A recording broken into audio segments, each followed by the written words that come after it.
Hey y'all. This is Let's Talk About It with MYLINDA. Another Saturday, 10:30, and I'm only 6 minutes late. Get credit where credit is due. 6 minutes late, y'all. Y'all know I usually like 10 minutes, 15, 20. 6 minutes late. I'm improving. Next week I'm starting on time. But I appreciate you guys coming and being with me, and I did post on Facebook that I am going to be asking some questions. So if you guys just stick with me, they are some good questions. And if you want to chime in, whether it be through the comments or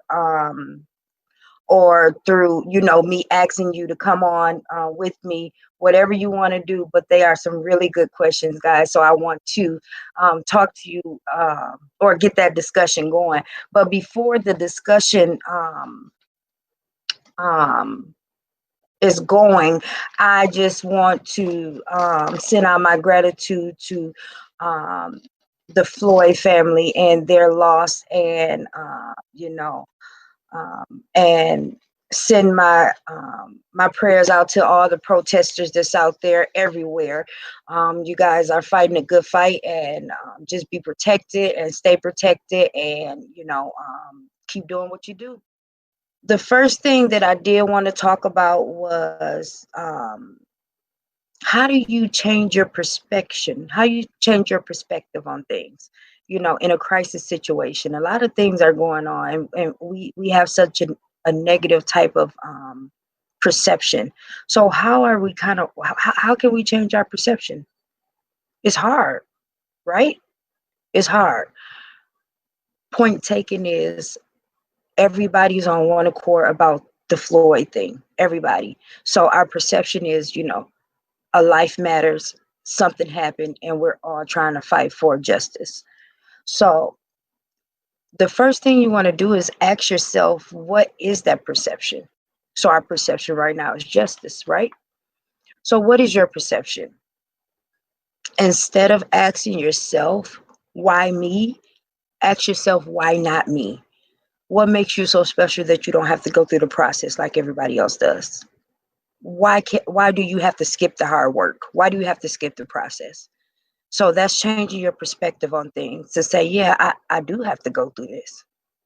If you are listening to this, go ahead and hit that share button for me. Go ahead and hit that share button. This is about changing your mind state, changing your perception about things. So the second thing is understanding that you are not alone in this.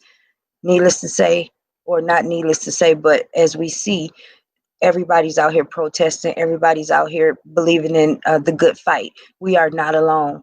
Nobody's alone in this. Somebody is feeling the same way you are feeling right now. Be open to your confusion or what you want to discuss. Be open with that to people. Just like they're doing right now. Everybody's on one accord in regards to what's going on around the world, whether it be the COVID-19 or it's the justice for Mr. Floyd. Being on that one accord and letting people know how you feel about it. One thing for sure, and another thing for certain, when you speak things out, it releases that stress. Being open to new ideas, exploring new ideas, stuff like that. So that is the second thing. Understanding that you're not alone. You're not alone in crisis ever. Somebody has been through this crisis before, and somebody is going through the crisis probably with you, and somebody has overcame the crisis situation as well. So understanding that you're not alone, okay? Period. When you're getting ideas from people, don't go on somebody's word. Kind of brainstorm things. Takes a little bit from this person, a little bit from that person. Don't just say, oh my God, one of my friends or one of my peers or one of my colleagues told me everything and I'm just going to go exactly the way they said, because everybody's outcome is not the same, okay? The third thing is the past is the past, okay? Period. You have to move forward from that. So with us and with this is going on, we're moving forward. what happened was a tragic, and what happened to with the COVID-19 is a tragic, and we're moving forward to get justice served. Moving on with positivity, with motivation, and knowing the fact that you will overcome this. Okay, you will get justice, you will prevail. um, it's almost inevitable. Once you have that outlook, that positive outlook, it's almost inevitable. Next stage, if you eat and you don't think about the last chew that you did, you know what I'm saying? So let the past be the past and move forward with that. Move forward with the mind state of trying to learn from what just happened. It's a hard time for everybody right now, and I know I feel the energy of it being so hard for people. That's why I wanted to introduce how to change your perception. And is it easy? Hell no. Because in your perception comes with your values, your morals, and your ethics. So I'm asking you to try to manipulate all those. That's not an easy thing at all.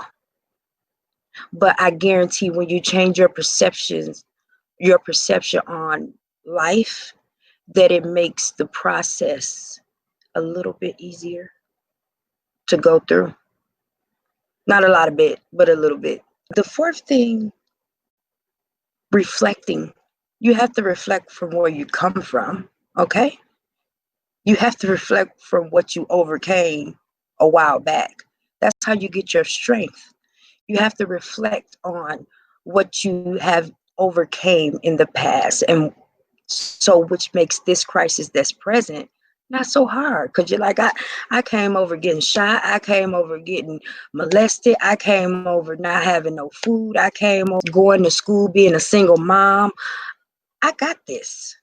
I got this. That's how you encourage yourself and speak positive things, and that's another way to change your perception. When you reflect, reflection is a powerful element that you can do almost on a daily, just to encourage yourself to push forward and move forward in a crisis. Um, the fifth thing is this too shall pass, of course. And I tread lightly when I say this too shall pass, because sometimes it may not pass. But when you change your perception, it makes it a little bit different. Okay? It makes it a little easier in the process. I tell everybody that the process the most, ugh, I hate the process. But in that process, you are able to learn a whole lot of things. So I don't want to say this too shall pass. I want to say embrace the crisis that's going on. Understand what's going on, and change your perception in what's going on. Okay. And the last thing is um, always know that growth comes from it. And like I said before, growth is going to come from the process. Growth comes from changing your perception. Growth is a maturity type of element that some people don't get. That's why some people don't listen to my lives, because I don't think they kind of grasp it. But that's neither here nor there. They'll be there for you when you do grasp it. But um, it's growth in this. It's growth in this process. It's growth in this crisis. And when you grow, you elevate. And when you elevate, you're able to look at life a totally different way. I know that it's the COVID-19 going on, and I know people are protesting right now. People are protesting right now as I speak, um, for the justice of this man. And in this process of protesting and the COVID-19, people are growing, people are elevating, people are, coming in tune with mostly themselves. Because like I said last week, that we have spent so much time with ourselves, it's insane. So in the process, in the crisis, there's always growth. And that's when the perception, and that's when your perception needs to change. When you find yourself getting negative, a negative outlook on things, always reflect on where you came from, and where you're going. No, not even where you're going. Reflect on where you came from. When you reflect on where you come from, that's going to give you power to move. It's just, it's going to happen. Um, I think I was talking to my son, and I was telling my son, when I had you, baby, I was on cash assistance, food assistance. I didn't have a job. I didn't have my degree. I was struggling. I said, son, so your upbringing was a little bit different than the babies. The baby pretty much has because um, I'm more established now. So, with that being said, reflecting back when I had to raise my first child, literally struggling like no other, getting 401 a month, $401 a month. Who can live off that? That's what I was getting 12 years ago. $401. I remember.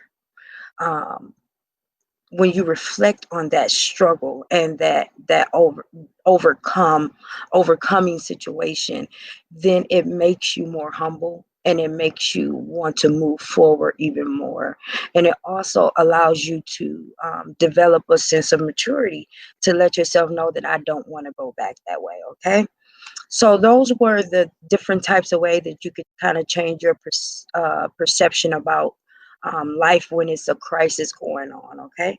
Um, and Love said, changing your perception changes your experience, which is a good way to look at it. And it does. I mean, when you change your perception, things just work out a little bit better for you. It doesn't, you know, it don't seem that hard. It doesn't seem that um, defeating. You don't feel so defeated. You have more strength when you change your perception. You have more gratitude when you change your perception. And of course, when you changing your perception, always reflect on the past. Always. If you are listening to this, go ahead and hit that share button, please. Hit that share button. It's question time, y'all. Let me listen to LMA first. I am about to bring these questions up. I mean, they spicy. So go ahead and hit that share button. I want to get as much feedback as I possibly can. I understand people are protesting right now. People are out. So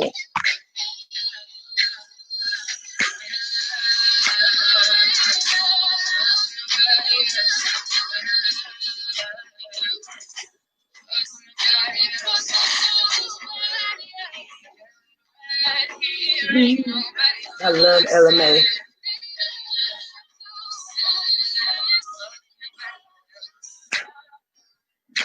If you, once again, I'm gonna say it again, you're watching, hit that share button. I am going to talk about some real life questions that I want answers to. I have my own, opinion about them, but I want to hear your opinion.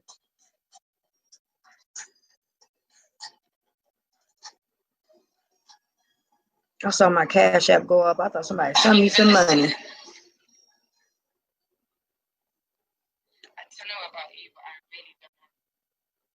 I ain't gonna play with y'all tonight. I am not about to play with y'all tonight. So once again, this is MYLINDA with Let's Talk About It. I have about, I don't know, 10 questions, and they are from relationships to what's going on right now, till, your morals or your values. So I'm gonna go ahead and bring up the first question right now. And that first question is, should children continue to be homeschooled? Should children continue to be homeschooled? Um, Homeschooling. So after this is over, do you think that children should go back inside of the building?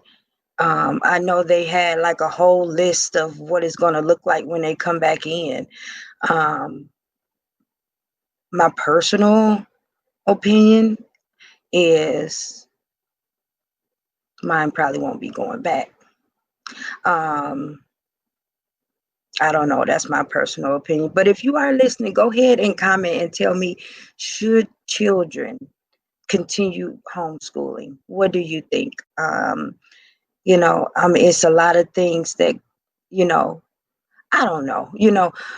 I'm not gonna say mine is not going back because I don't want him to miss out on the socializing and being able to develop that social communication. You know, nowadays kids are always on this computer, and that's social too, but it's something about when you see somebody reflections on their face and stuff like that. So if you are listening right now, go ahead and somebody just answer or say whatever they think. Should children continue to be homeschooled? And I'm gonna go with a half and half. I don't know. Yes, they do, and no, they don't. The yes is because it allows you to break down their curriculum a little bit better and get an idea of what you want to teach your children. And then the no is because I don't want them to be antisocial. I want them to be able to develop those communication skills in a better format. Um, so should children be continue to be homeschooled? Um, I don't know what y'all think. Um, Love says they should go back when the COVID-19 is over. So somebody says, Love says that they should go back. And I'm kind of 50-50 on that. I want my break. I want my break. So maybe they can do 3 days at home, 2 days at school. I don't know. I don't know. It's just everything is going to just look so different when we go back and we try to reopen. I always quotate reopen the world. So, should children go back to school? Yes, or it should be homeschooled. Somebody says that they shouldn't. They should go back to school. And like I said, I'm on that 50-50 branch because I'm not sure. I'm not exactly sure. Um, I'm not sure. I'm not sure. As a parent and as a person that works in the public, I'm not sure. I know I have to get myself prepared for to go back um, in public and work with the population that I serve. So, um, and she said, yeah, right. And besides of getting their education, they need to be social. Absolutely. They need to learn how to communicate with their peers. Um, you don't want them to be, weirded out about how to communicate with anybody. So, so yeah, that's why I'm at that 50-50 love because I don't really know exactly. I don't know. I don't know. And it's going to look so different than what the traditional school used to look like. It's going to look very, very different.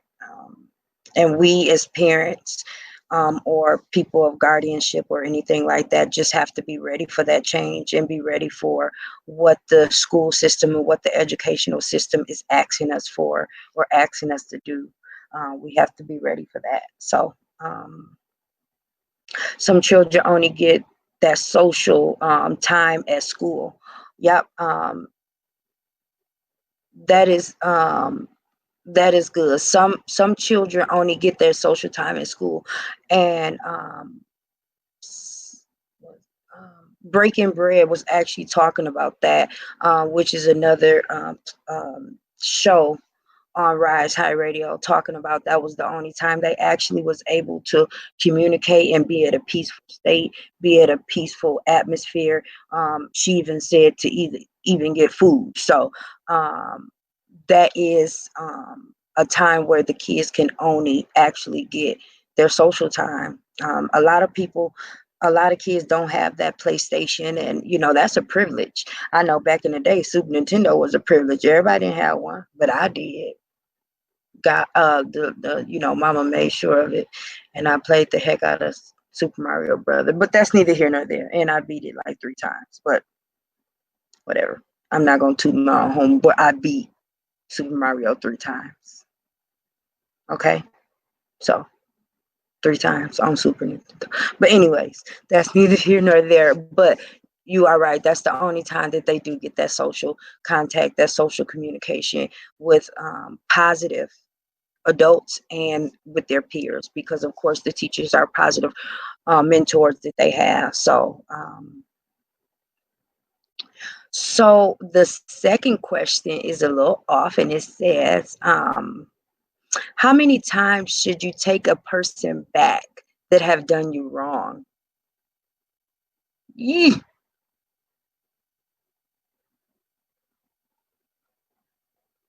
Mm-hmm. How many times should you take someone back after they have done you wrong?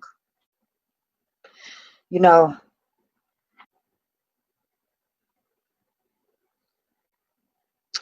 when I saw this, well, when I developed this question, I knew it was going to be a hard one, anyways, because you never know. You never know. Um, so I can't. I mean, I can answer it, but yeah, because I don't know. I don't know if it's my husband, that's a totally different thing. But if it's a significant other and there's no room in, you don't see no growth, no compromising, or anything like that, then you're probably wasting your time trying to take him back or take her back after they've done you wrong. If there's no compromising going on, I mean, it's one of those things that could be a waste of your time.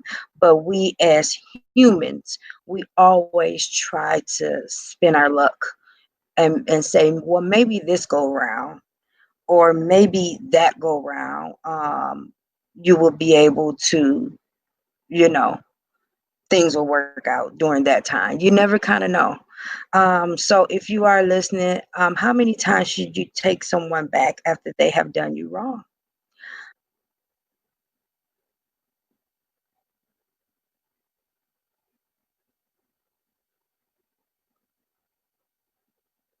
Once again, if you are listening to this, go ahead and click that share button, so people can chime in to see these questions. How many times should you take someone back after they've done you wrong? Like I said, it depends on if it's your husband, your wife, or just boo thing, whoever, Um, it just depends. It depends, to me. Um, it just depends to me. So someone says, honestly, I can say I have dealt with BS multiple times from the same individual, but when you're tired, you are tired. And you know who said that first? R. Kelly. When a woman's fed up, and I think he meant a man too. So when a woman and a man is fed up with that person, there's nothing you can do about it. Nothing, because they're done. And when you're done. Nobody else can tell you anything. You're done. Period. Okay? Period.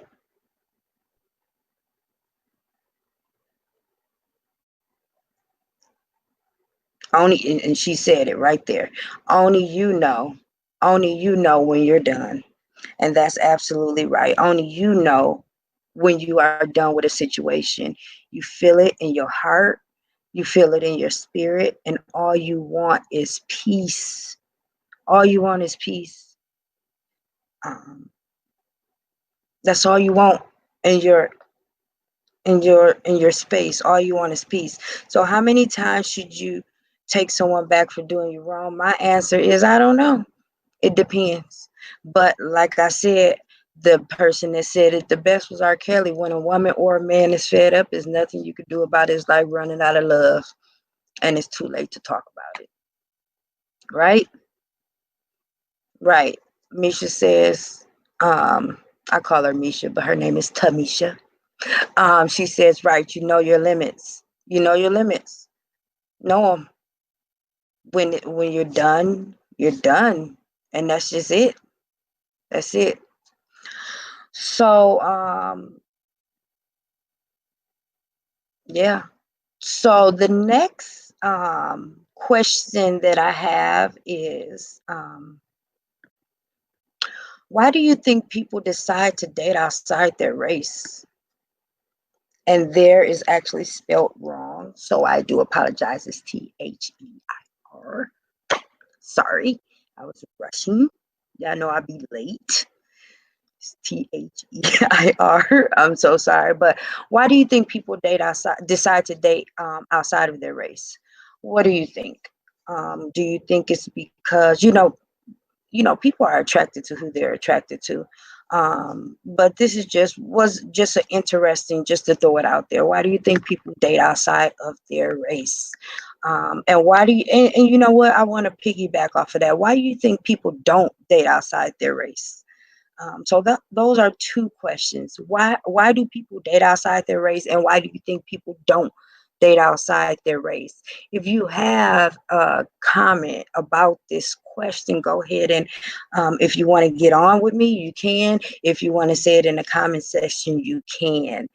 Um, I'm going to answer this question. I'm going to say, it's all about the upbringing.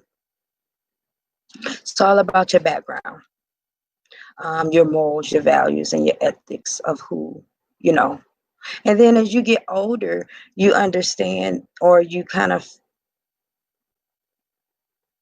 um, I don't know who you're attracted to. I was just talking to somebody, and I was telling them, like, the blacker the berry, the sweeter the juice. I mean, them darkies, in my book, they bam up there. So it just depends on who you're attracted to, in my perception, or in my perspective. So what do you guys think? Why do people date outside their race? I mean, that's a difficult question. And then I guess to right now, I don't know. Um, I just prefer to date inside of my race. That's what I prefer. And that could be because of my upbringing, because I can remember um, my mom's perspective about dating outside the race, and it was a no. It was a no-go. She did not know. So I guess my perception about dating outside of my race is embedded in me from my childhood, that's not the way to go. And I believe in my black men. I believe in everything that they do, and I respect them to the utmost. And so, and that's just how I was raised too. Someone says, I believe black men date outside their race because they want a weak woman. And it could be true. It could be some truth in that. What do you guys think? I mean, it has something to do with, they are attracted to something. Some black men just say that they're fed up with their race. Some white men might say they're fed up with dating white women. So, it just, naturally we put everybody in a category. I do it too. We put everybody in the category. So, what do you think?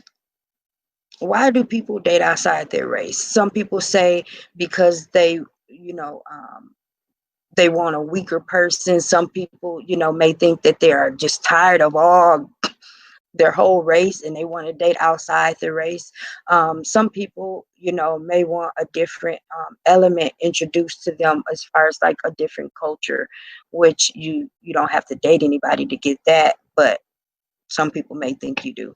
So why do people date outside of their race? This is a very interesting topic. If you are listening to this, go ahead and hit that share button. Hit that share button. Why do people um, date outside their race? And like I said, it could be a lot of different elements. It could be like someone else said, just trying to find a weak woman or a weak man. They could just be tired of their race in general, or it could be that they're trying to introduce a different culture into their environment. So it could be a lot of things. Could be a lot of things. That's interesting because our black men, sometimes they go to another culture because they don't have time for it. They think every black woman has an attitude, which is not the case. But and they don't want to deal with that. I've heard that too. I've heard a lot of different perceptions or perspectives about why people date outside their race. I just wanted to get your input on what do you think? What do you think? Like I said, I heard black men say, "Well, everybody, all them black women got attitudes, and they always talking back, and I don't got time for that." And somebody outside my race don't talk back, so I want to deal with that instead. So very interesting. And like I said, me myself, I don't date outside my race, just because of my upbringing and how I grew up. Because Mildred Larkin didn't play that. She made it clear in my head that was a no-go. So, and it probably is the same thing for any other culture. If their parents were don't date outside your race, then they probably don't either. So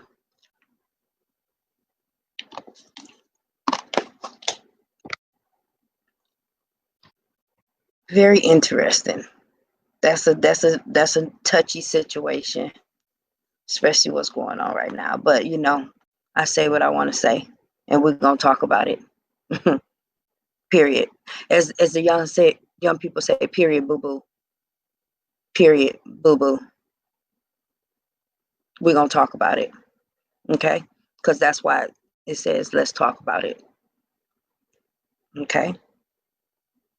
There's some people just don't believe in it. They don't want to date outside their race. They just don't.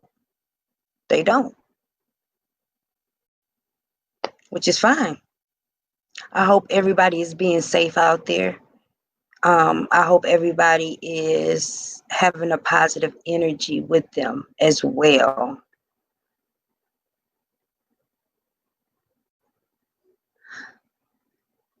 So the next question that I have on tonight is, why do you think people cheat on each other? Real simple. Why? Misha say right there. She said she want her black man. She want her black man, and that's her. That's her preference. That's her preference. Mine too. You know. So the next question is, I just wanted to put up her comment, but the next question is why do you think people cheat on each other? Why are people cheating on each other? And Misha says, some people, she says, some people cheat for fun or lack of affection in their relationship. I agree. I agree. I agree. It's that thrill, that thrill, that adrenaline rush. They just want to go cheat. But my thing is, and it always have been, if I'm going to cheat, I'm going to make sure we are broken up. Like no communication, no, and that wouldn't even be cheating because we're not together. And Love says, some fall out of love. And if that factors come, some fall out of love, then that relationship she'll be over, feeling neglected. I guess there's a lot of reasons why people cheat on each other. So the question is, why do you think people cheat on each other? Is it a get back? Do people get back? Do people still get back, or do they just break up? I'm going to say people cheat on each other because they really don't want to be with that person, and it's an adrenaline rush for them. It's an adrenaline rush to cheat. Um, Is that horrible? Yes. Just leave that person. Leave alone. And a lot of people don't want to comment on it because maybe they cheat. But y'all can tell me. I won't tell nobody. I won't. It's none of my business. It's none of my business. All right. The husband or the children? Who gets their plate made first? The husband or the children?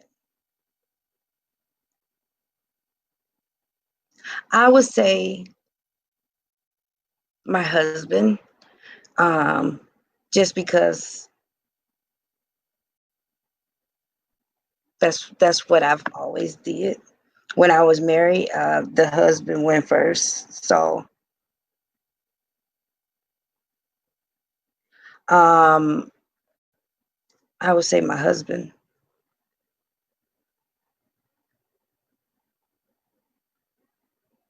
Yep. So I would say my husband. So what do you think? Who gets their plate made first? Actually, I'm going to end this right now. So I appreciate you guys tuning in to Rise High Radio with MYLINDA. Let's talk about it every Saturday, guys. Every Saturday at 10:30. RiseHighRadio.com. I appreciate you guys for coming in. There's some type of dilemma. So I will have these questions next week too. Um, as well. But like I said, changing your perception, changing your perspective about things is going to enlighten you and it's going to enhance you no matter what. Once again, thank you guys for tuning in to Let's Talk About It. You can go ahead and like us on Facebook. You can go ahead and subscribe to us on YouTube and all of that good stuff. So this is MYLINDA with Let's Talk About It, Rise High Radio. Thank you guys.